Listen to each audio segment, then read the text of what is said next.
23 human skeletons arranged like cordwood in a root cellar. And the sheriff who found them in February 1927 never spoke another word for the rest of his life. Not because he couldn't, but because some horrors are too heavy for language to carry. Before we dive into the story, if you're eating dinner right now, you might want to put it aside because what happened in Bledsoe County, Tennessee will make you question every meal you've ever enjoyed. Hit that like button if you believe some stories should stay buried, and subscribe with notifications on because tomorrow's case is even darker. One last thing. Could you please drop a comment telling me where you're watching from and what time it is there? Because I need to know you're safe. The winter of 1923 started like any other in the Tennessee mountains with the first frost arriving in October and families beginning their preparations for the lean months ahead. But by December, something had shifted in Bledsoe Valley that would transform an entire community into unwilling participants in America's darkest secret. The Harlan family had controlled the valley since 1890 through a combination of violence, moonshine money, and strategic marriages that placed their blood in every position of power from the sheriff's office to the church pulpit. And when the snow began falling that November, they controlled something else too: the entire food supply for a community of 300 souls. William Garrett was a traveling salesman from Knoxville who sold farming equipment to mountain communities, and his journal entry from December 3rd, 1923 described the Harlan family compound as surprisingly prosperous compared to the obvious poverty of their neighbors. He wrote about accepting their invitation to stay the night rather than attempting the treacherous mountain roads in a snowstorm, noting that Patriarch Josiah Harlan had an oddly intense interest in whether anyone knew his exact travel route or expected him at a particular time. Garrett's journal was found 4 years later in the root cellar, but Garrett himself had been reduced to components that investigators needed dental records to identify. The Harlan compound sat at the mouth of the valley where the only road in or out passed directly by their general store, smokehouse, and the family cemetery that locals noticed seemed to gain new unmarked mounds even when no family members had died. Josiah Harlan stood 6'4" with hands that could snap a chicken's neck as easily as most men would break a twig, and his wife Catherine bore him 11 children who all shared their father's unusual size and their mother's complete absence of what normal people would call conscience. The family operated as a unit with synchronized precision that reminded observers of a wolf pack, each member knowing their role in what they called the family business, though nobody outside the bloodline knew exactly what that business entailed until the root cellar was opened. Local warnings about the Harlans were always coded in the careful language of mountain people who understood that direct accusations could lead to direct consequences, and visitors were told things like best not to accept their hospitality or the Harlans have peculiar ways, without ever explaining what made their ways so peculiar. Josiah Harlan arrived in Bledsoe Valley in 1889 with blood under his fingernails and a butcher's knowledge that would serve him in ways the isolated mountain community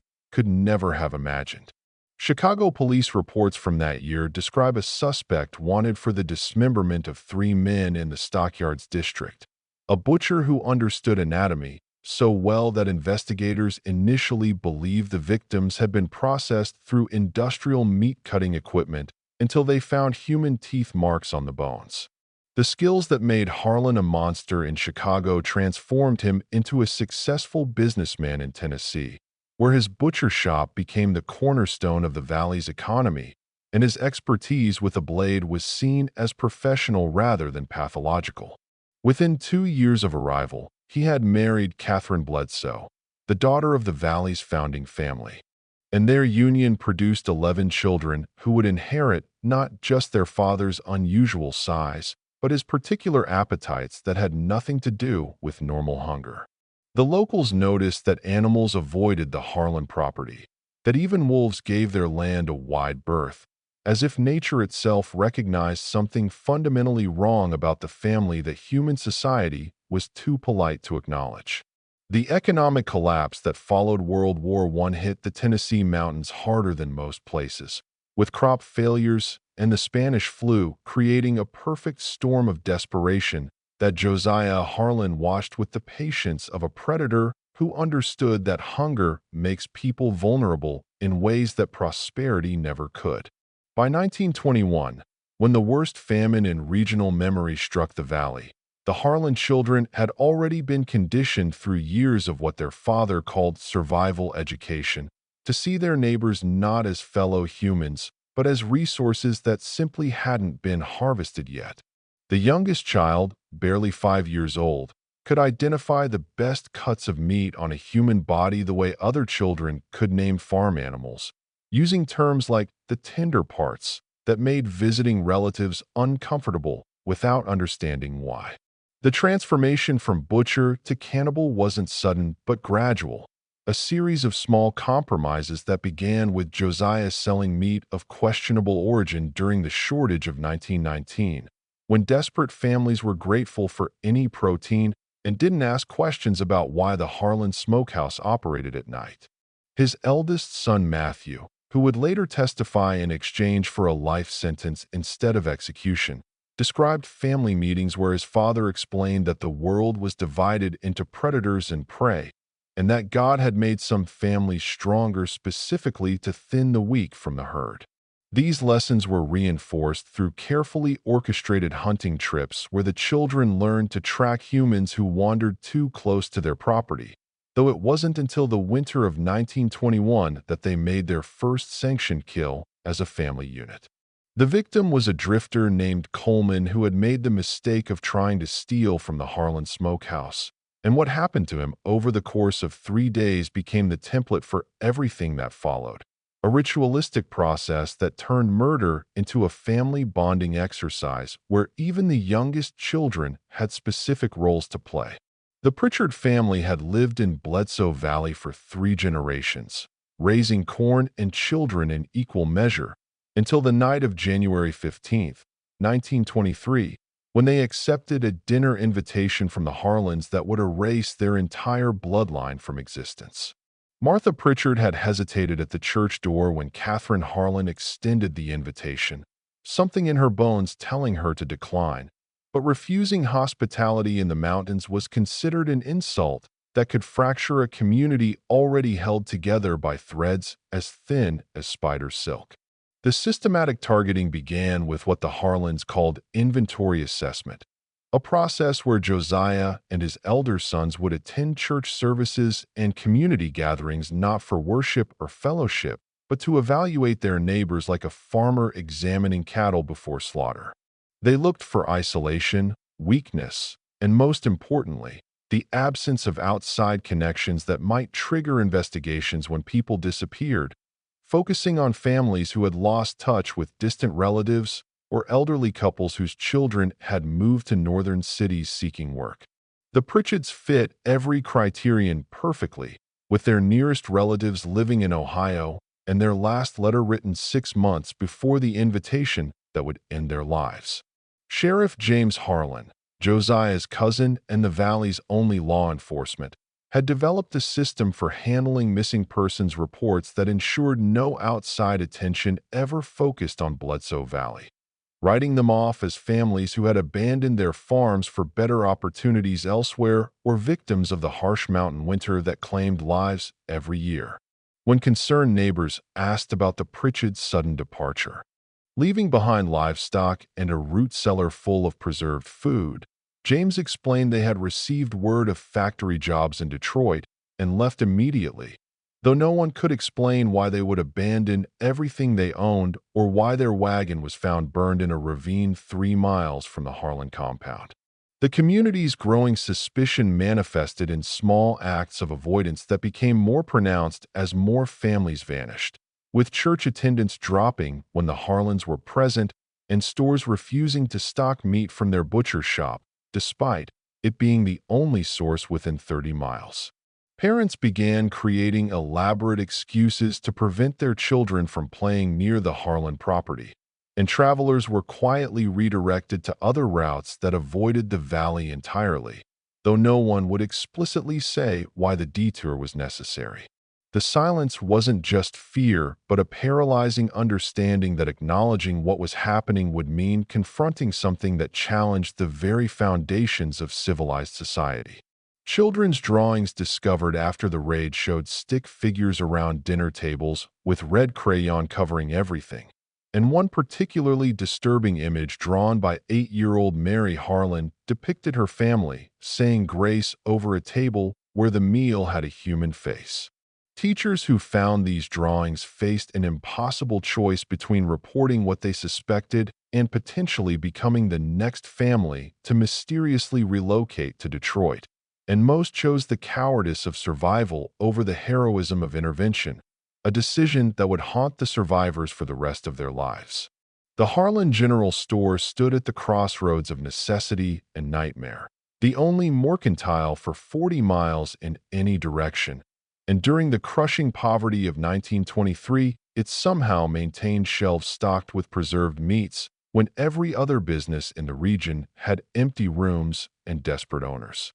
Customers who could afford the prices noted that the meat had an unusual sweetness and texture unlike any game or livestock they knew. But hunger has a way of silencing questions that might upset the only source of affordable protein in a starving community. The ledgers discovered after the raid revealed a sophisticated coding system that investigators spent months deciphering, with entries for special inventory coinciding perfectly with disappearances throughout the valley and purchases recorded from customers who had vanished weeks before their supposed transactions. Josiah Harlan had developed a distribution network that turned his neighbors into unknowing participants in his family's crimes, selling them the processed remains of their own community members while maintaining detailed records that suggested he took pride in the deception.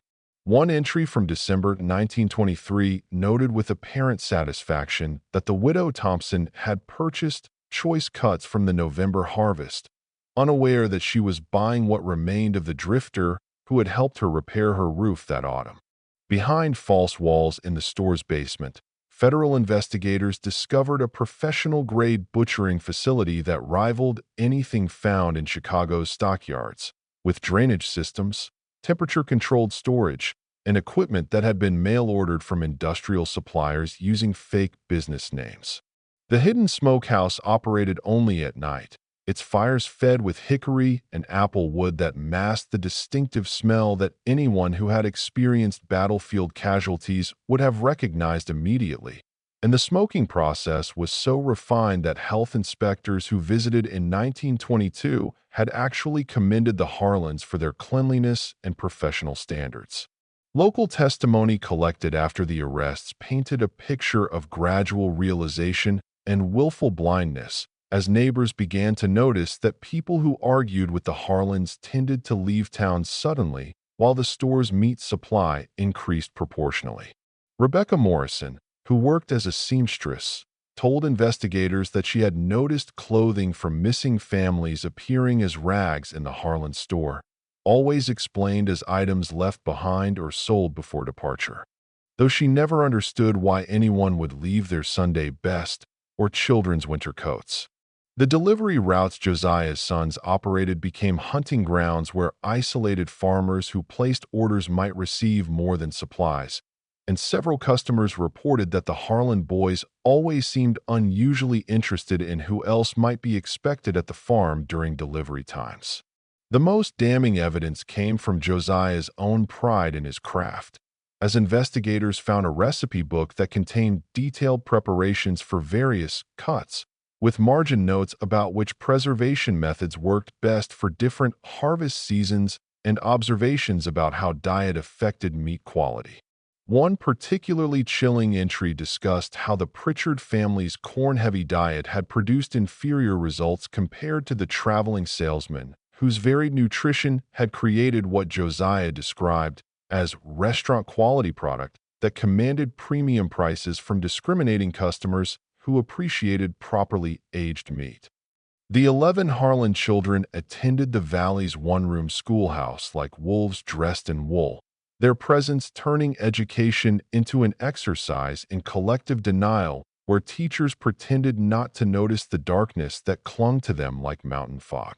Martha Coleman had taught in Bledsoe Valley for 15 years, and her journal documented a gradual horror as she realized her students were being raised not as children, but as apprentices in a trade that belonged in humanity's darkest nightmares. The older children wrote essays that should have triggered immediate intervention, but instead were filed away with shaking hands and prayers that someone else would take action. Essays with titles like What We Did Last Summer, that described hunting techniques using pronouns that shifted disturbingly between it and them.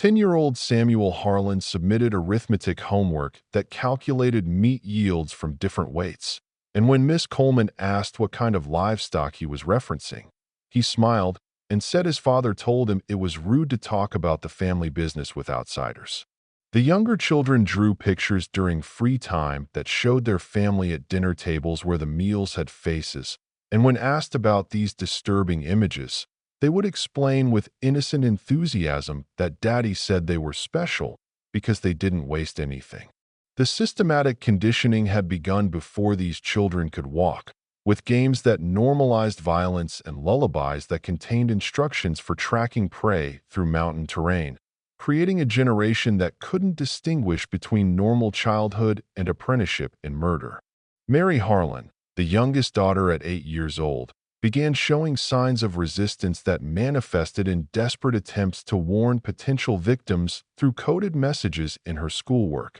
writing stories about rabbits who should run away from the farmer's house and never accept dinner invitations.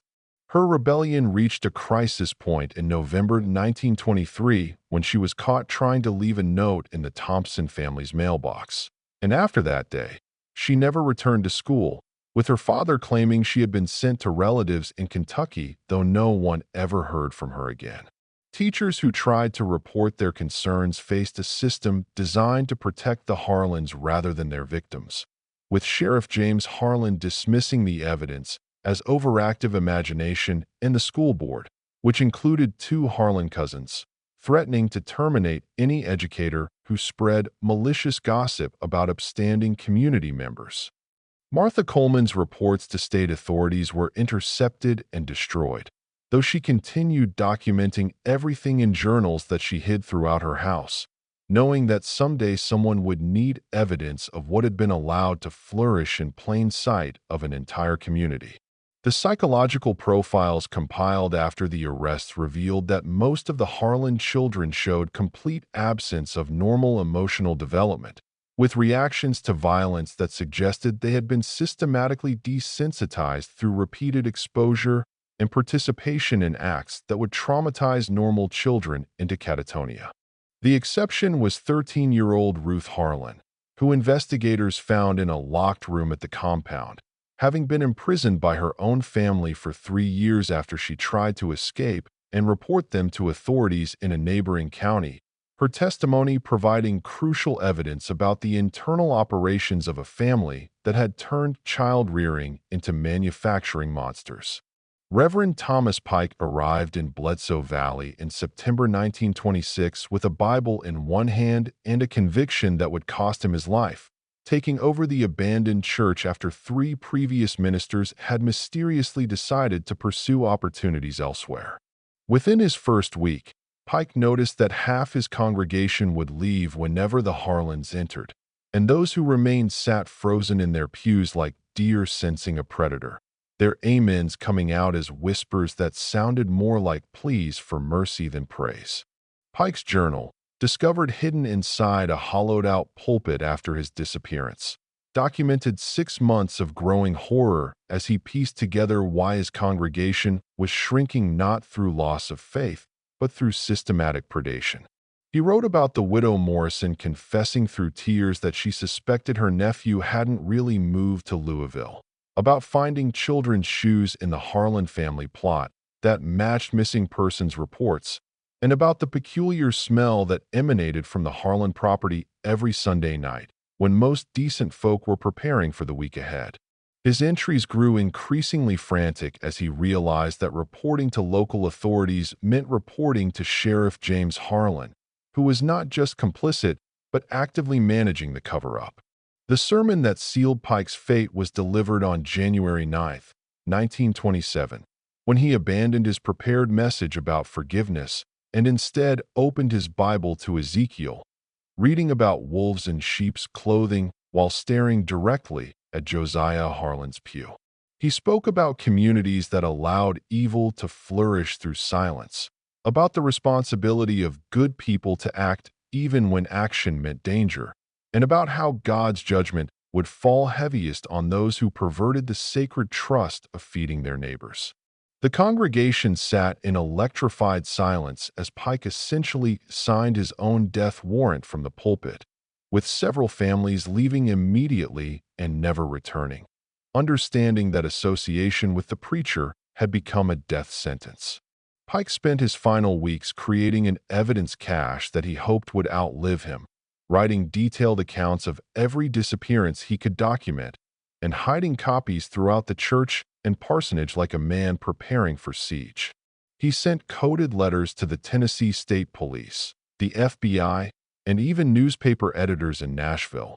using biblical references to describe crimes that secular authorities initially dismissed as the ravings of a religious fanatic. His final letter, mailed the day before his disappearance, contained a map of the Harlan property with areas marked Garden of Bones and Smokehouse of Sin that investigators would later discover were precisely accurate. On January 23, 1927, Pike failed to appear for Sunday service, and his congregation found the parsonage door hanging open with drag marks in the snow leading toward the Harlan property before being obscured by fresh snowfall. The church remained empty for 3 weeks before Catherine Harlan suggested that perhaps the reverend had been called to minister elsewhere, though everyone noticed she said it while wearing a brooch that had belonged to Pike's late mother.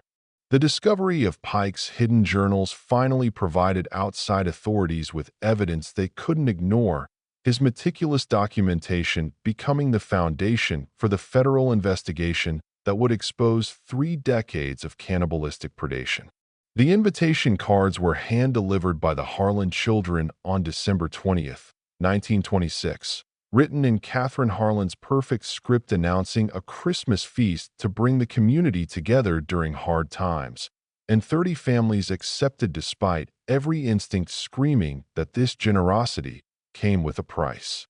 The Harlans had never hosted a community event before, and their sudden hospitality during the Valley's worst winter raised questions that nobody dared voice aloud. But refusing would have meant admitting fears that proper mountain folk weren't supposed to harbor about their neighbors. The feast was held in the Harlan barn, which had been transformed with lanterns and pine boughs into something that looked almost welcoming if you could ignore the hooks still visible in the rafters and the drainage channels cut into the concrete floor. Long tables groaned under the weight of roasted meats, preserved vegetables, and apple cider that sparkled in the lamplight, while Josiah Harlan stood at the head table like a king surveying his subjects, his smile never reaching eyes that counted heads like a butcher calculating yields. The first hour passed in nervous celebration as families who hadn't seen meat in weeks filled their plates, though several guests later testified they noticed the Harlan family wasn't eating, only watching with an intensity that made swallowing difficult. The cider began taking effect around 8 o'clock when the Brennan twins noticed their parents swaying in their seats and tried to leave, only to find the barn doors had been barred from the outside, while children's voices sang Christmas carols that couldn't quite mask the sound of metal scraping against metal. Martha Brennan, age 16, would later testify that she watched 12 adults collapse within minutes, while Josiah Harlan calmly explained that the community had been chosen for a special purpose, that their sacrifice would sustain the chosen family through winter and into spring. The younger children began screaming as the Harlan boys moved between tables with rope and canvas bags, working with the efficiency of people who had rehearsed this moment, while Catherine Harlan continued serving dessert to the conscious with a serenity that suggested she saw nothing unusual in the scene unfolding around her. The twins escaped when young Ruth Harlan, the daughter who had been imprisoned for trying to report her family, managed to break free from her locked room and created a distraction by setting fire to stored grain. The smoke and chaos allowing several families to break through a weakened wall board while the Harlans dealt with the flames. Of the 30 families who attended, only 12 made it out of the barn, and several of those were recaptured in the woods before they could reach help, their screams echoing through the valley as they were dragged back to the compound. The survivors ran 15 miles through knee-deep snow to the nearest town with a telephone, their frostbitten testimony finally providing authorities with eyewitness accounts that couldn't be dismissed as mountain superstition. The physical evidence discovered after the raid included clothing from all 18 missing families, sorted and stored in the barn's loft like inventory waiting to be processed,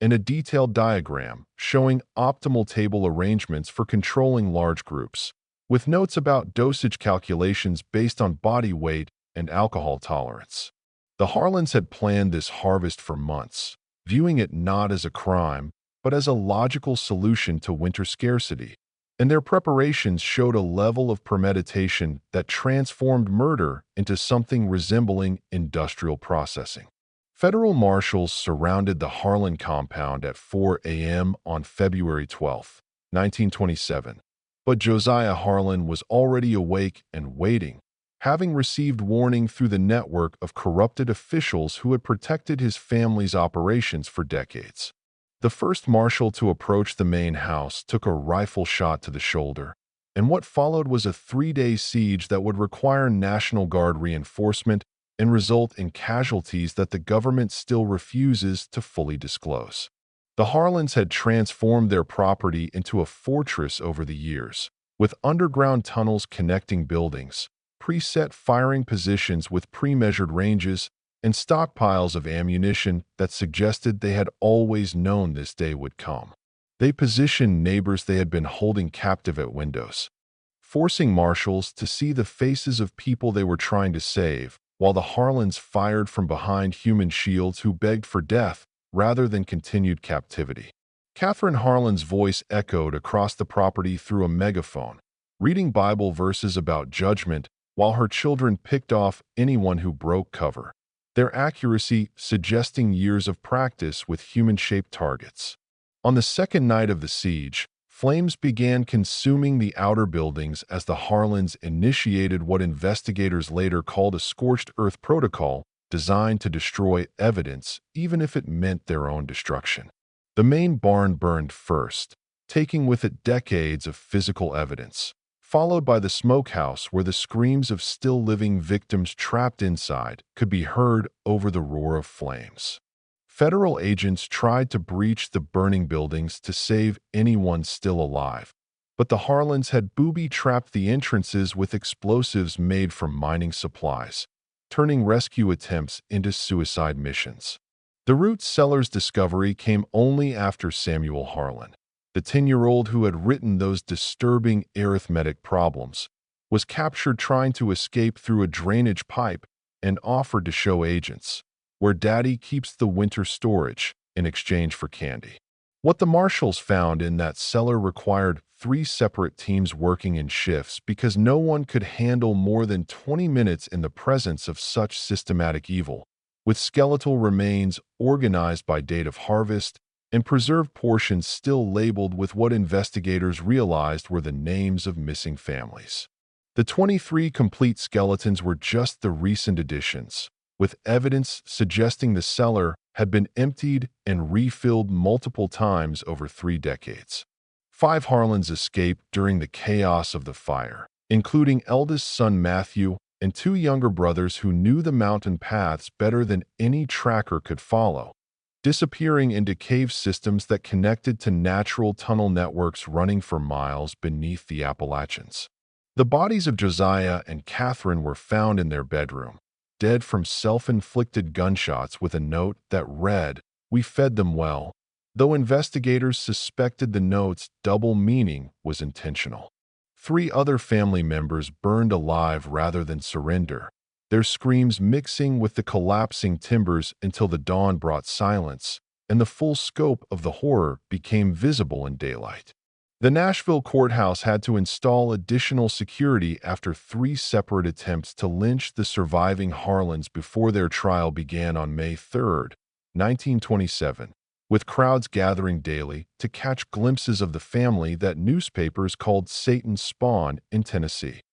The judge ordered a media blackout after the first day of testimony caused two jurors to request dismissal for medical reasons and a court stenographer to resign rather than continue documenting descriptions that she said would haunt her forever.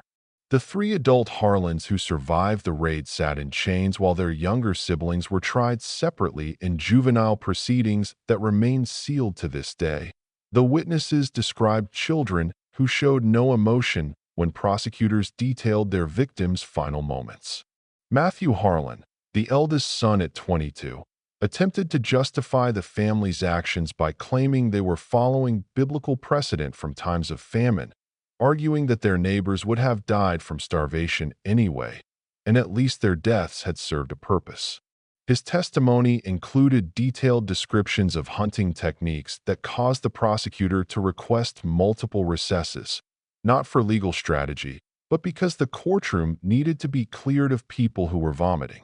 The evidence presented over 6 weeks of testimony revealed a network of complicity that reached into every level of local government, with Sheriff James Harlan providing not just cover but active assistance in victim selection and disposal of evidence. Bank records showed payments to officials throughout Tennessee and Kentucky, creating a protection network that had allowed the Harlans to operate for 37 years without federal intervention. The prosecution presented letters between Harlan family members and similar clans in Virginia and North Carolina, suggesting a broader culture of cannibalistic families that had been operating since before the Civil War. Defense attorney William Brennan, no relation to the victims, attempted an insanity defense that crumbled when prosecutors showed the meticulous planning and financial records that demonstrated clear awareness of criminality, including coded ledgers and elaborate disposal methods designed to avoid detection. The jury heard from 38 survivors who described being held for consumption, their testimony so graphic that the judge ordered the courtroom cleared of spectators under the age of 21. Martha Brennan, one of the twins who escaped the Christmas feast, testified for 3 hours about watching her parents being prepared for processing, while Josiah Harlan explained that city folks were too soft and needed proper aging. The verdict took only 40 minutes to deliver, with guilty verdicts on all counts, including 207 charges of murder, though investigators believe the actual count was much higher based on remains that couldn't be identified with 1920s technology. The judge's sentencing statement, which took an hour to read, described the Harlans as having abandoned all claims to humanity and descended into a depravity that challenges the very concept of redemption, before condemning Matthew and his uncle Thomas to death by electric chair. The execution date was set for October 13, 1928, though neither man would live to see it, as fellow inmates at Tennessee State Prison ensured their own form of justice within weeks of arrival. By 1930, Bledsoe Valley had become a ghost town where even the wind seemed afraid to linger, with abandoned homes standing like tombstones marking where families had either fled or vanished, and the few remaining residents refusing to speak about the years when the Harlans turned their community into a hunting ground. The federal government officially closed the valley to new settlement, though the real reason was hidden behind bureaucratic language about soil contamination and watershed protection, anything to avoid admitting that some places become so saturated with evil that the land itself needs time to forget. Modern archaeological excavations begun in 1981 uncovered evidence that the official victim count of 23 was a fraction of the true number, with ground-penetrating radar revealing anomalies consistent with mass graves throughout the former Harlan property and surrounding forest. Dr. Patricia Mills from the University of Tennessee led a team that discovered bone fragments from at least 50 distinct individuals in a single acre, many showing cut marks consistent with butchering techniques. though her complete findings remain classified by federal order. The excavation was halted in 1983 when workers uncovered a children's cemetery with remains showing evidence of cannibalism dating back to the 1890s, suggesting the Harlan family tradition had begun much earlier than anyone had suspected. The descendants of the Harlans who escaped scattered across America, changing their names and creating new identities, though FBI files indicate surveillance continued on several family lines until the 1960s. Martha Harlan, who had been 7 during the raid, was discovered living as Martha Peterson in Oregon in 1975, having spent 50 years trying to forget what she had been taught as a child. Though she told investigators she still had dreams where her father explained the proper way to prepare their neighbors. 3 other siblings were found living seemingly normal lives in different states, all claiming to have no memory of their childhood, though psychological evaluations suggested this amnesia was selective rather than genuine. The last confirmed Harlan descendant, Thomas Harlan Jr., gave a deathbed confession in 1987 that revealed horrors the original investigation had missed, including a second root cellar that had never been found and detailed descriptions of other families throughout Appalachia who had participated in what he called the trade. His confession led to a brief FBI investigation that was quickly classified, though Freedom of Information requests have revealed that at least 3 other family groups were identified as practicing similar activities well into the 1940s. Thomas claimed his family had learned their techniques from Scottish ancestors who had practiced cannibalism during famines, passing down knowledge through generations like other families might pass down recipes or farming techniques. Recent DNA analysis of evidence from the original case has matched missing persons from as far away as Georgia and Ohio, suggesting the Harlans had been hunting outside their immediate territory for years before their discovery, and forensic genealogy has identified potential victims whose families never knew they had disappeared. The valley remains largely abandoned today, with locals reporting strange sounds at night and hunters refusing to enter certain areas where compasses spin wildly and dogs refuse to track, as if nature itself remembers what happened there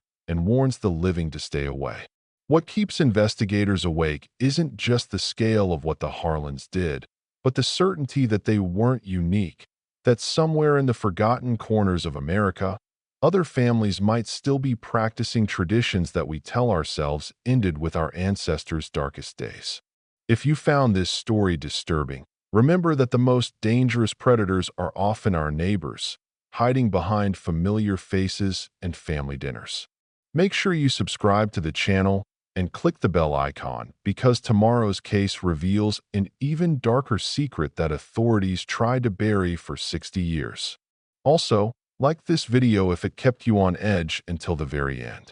See you tomorrow.